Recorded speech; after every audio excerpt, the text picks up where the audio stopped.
Assalamualaikum warahmatullahi wabarakatuh. Perkenalkan, nama saya Cantika Melati Nugraini dengan NIM 230605110039. Pada video ini saya akan menjelaskan tentang brute force attack atau serangan brute force. Jadi saya akan menjelaskan definisinya, apa saja tekniknya, dan tentunya implementasi dan mitigasinya.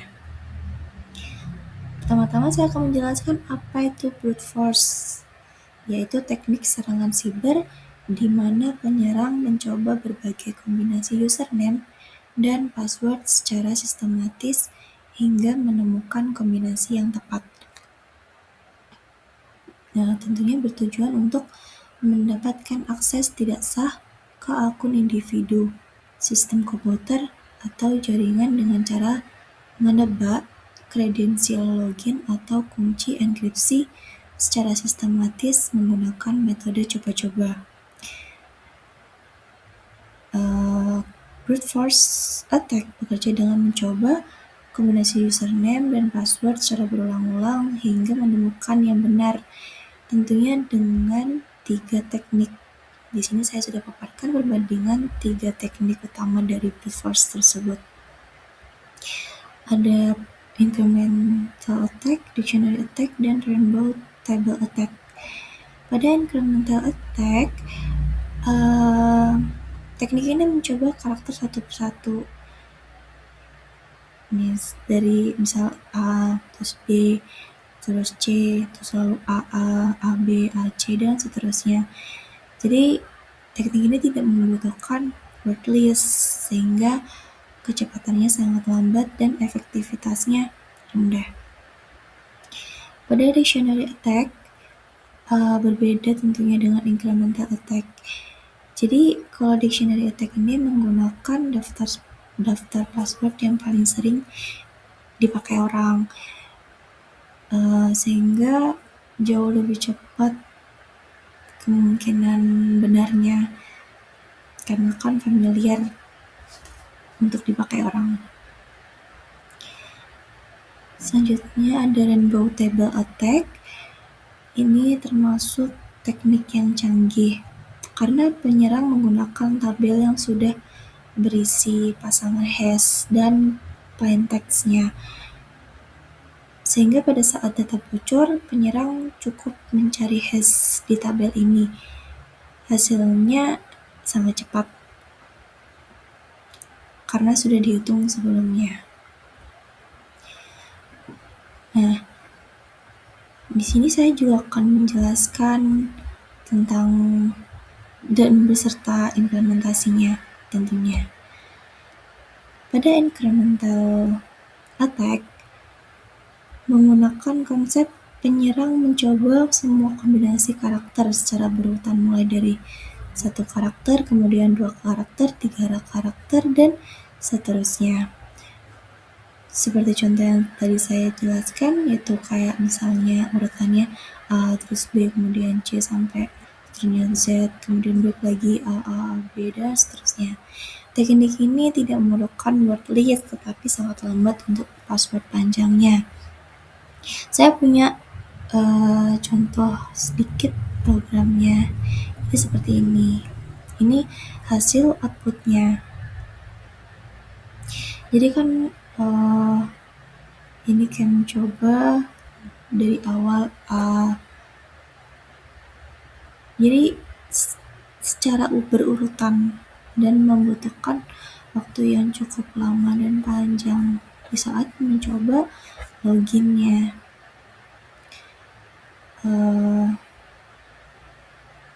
Jadi kan saya menggunakan database, yaitu ada admin dengan passwordnya itu admin@1234. Itu kan ada 10 karakter dengan ada simbolnya.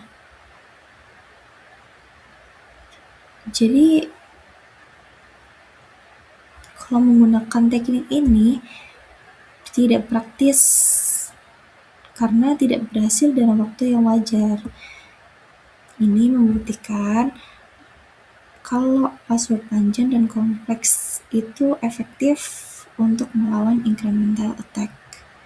Jadi kan membutuhkan waktu yang sangat panjang. Selanjutnya ada dictionary attack. Konsepnya, penyerang menggunakan word list, daftar password yang paling sering dipakai orang. Jauh lebih efisien dari incremental karena tidak mencoba semua kombinasi, hanya password yang kemungkinan besar dipakai. Word list terkenal Rockyou.txt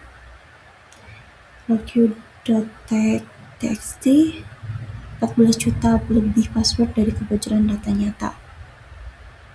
Saya membuat word list di sini. Ini adalah kemungkinan password yang kemungkinan orang pakai kayak gini 1, 2, 3, 4, 5, 7, 8 itu banyak orang memakai password seperti itu. Dan ini contoh outputnya.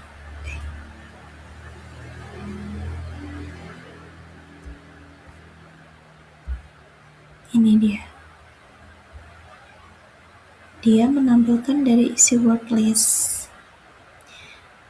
Berbeda tentunya dengan incremental. Jadi dictionary attack ini jauh lebih cerdas. Kayak script membaca word list, daftar password yang paling umum dipakai. Kayak misal saya pada database menggunakan password ini.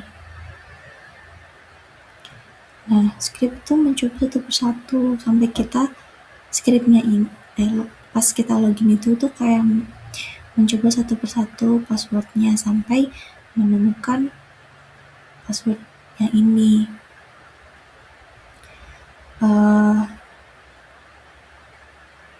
Jadi waktu udah kita benar di password ini, password yang asli ini yang benar. Jadi ini membuktikan kalau meski password terlihat kompleks, jika ada di word list, nah teknik dictionary ini akan tetap menemukannya.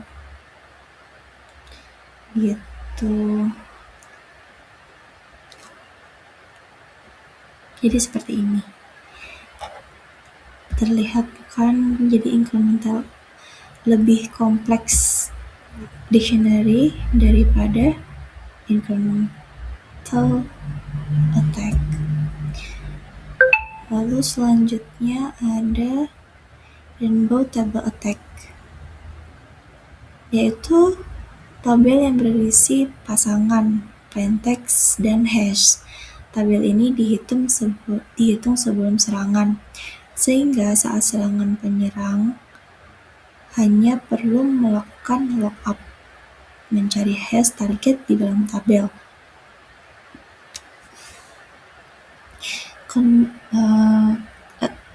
Teknik ini sangat efektif melawan hash lemah kayak misal MD5 dan SHA-1 yang tidak menggunakan salt. Teknik ini gagal jika password di hash menggunakan script plus salt. Ini adalah contoh dari rainbow table. Rainbow table attack bekerja berbeda dari dua teknik sebelumnya. Penyerang tidak menyerang form login, mereka menyerang database-nya. Database.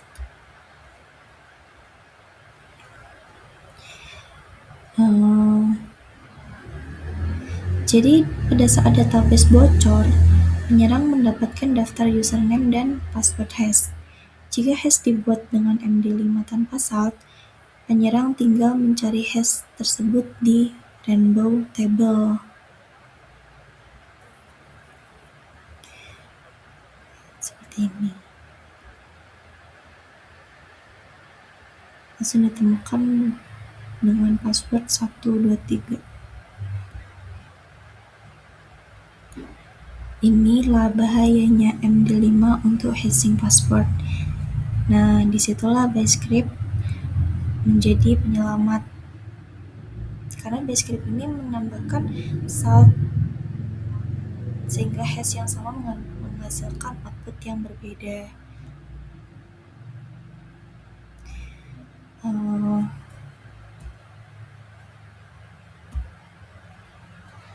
Selanjutnya ada mitigasi.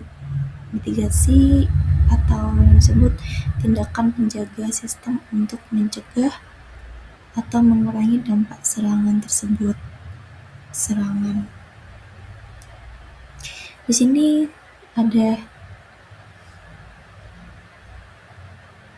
pada brute force ini ada 6 mitigasi. Pertama ada validasi input, account lockout, password complexity, prepare statement, BaseScript salt hashing, dan season regeneration.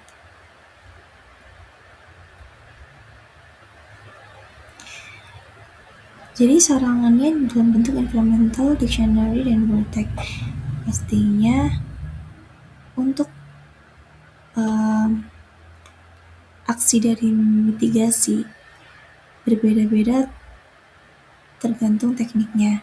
Kalau incremental attack, mitigasinya dengan cara M2 ini akan lockout diblokir setelah 5 kali gagal. Kalau dictionary attack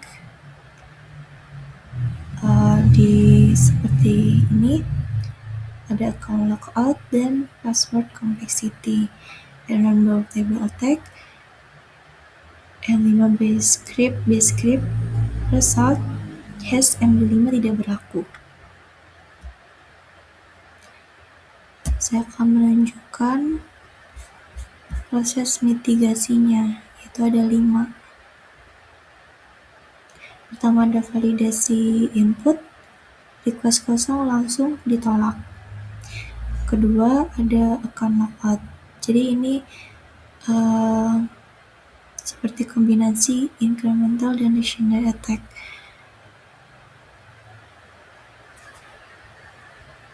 Jadi kalau setelah 5 kali percobaan gagal, semua request berikutnya itu langsung diblokir selama 5 menit. Jadi dictionary attack nggak bisa ngelanjutin scanning pada account lockout ini. Selanjutnya ada validasi kompleksitas password. Jadi maksudnya itu saat registrasi user baru, password wajib memiliki huruf besar, kecil, angka, dan simbol. Jadi tidak ada di kayak word list biasanya. Jadi itu masuk kompleksitas password yang nggak mudah ditebak dan banyak kriterianya. Selanjutnya ada ini prepared statement. Cegah SQL injection, menangkal manipulasi query seperti QR1 sama dengan 1. Ini untuk mencegah SQL injection pada proses autentifikasi. Yang kelima itu ada BaseScript hash, cegah rainbow table attack.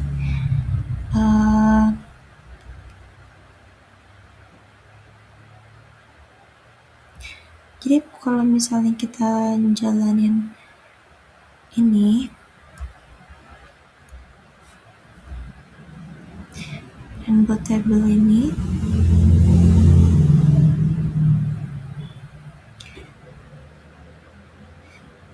hasil hashnya tidak ditemukan di tabel karena BaseScript menambahkan salt unik rainbow table yang tidak bisa digunakan. Tuh, nggak ada yang apa sih, yang seperti admin. Kalau yang kan ada 2.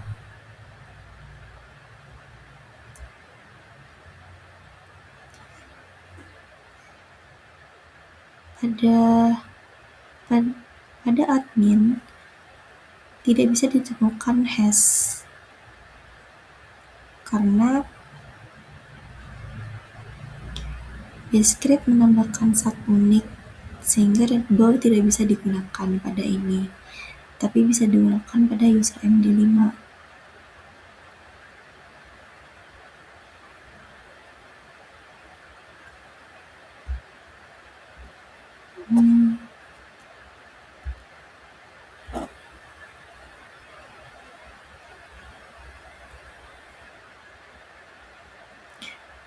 Yang terakhir ada session regeneration.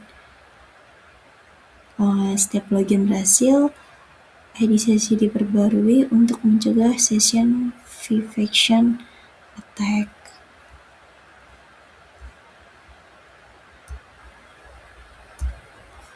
Jadi ini adalah kurang lebih tampilan dari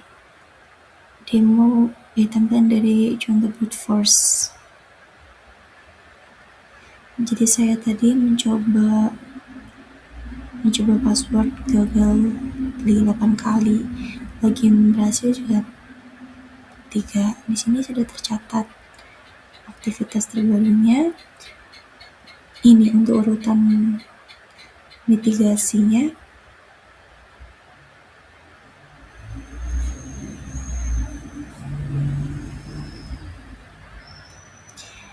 Jadi kesimpulannya ada 3 poin utama yang perlu diingat.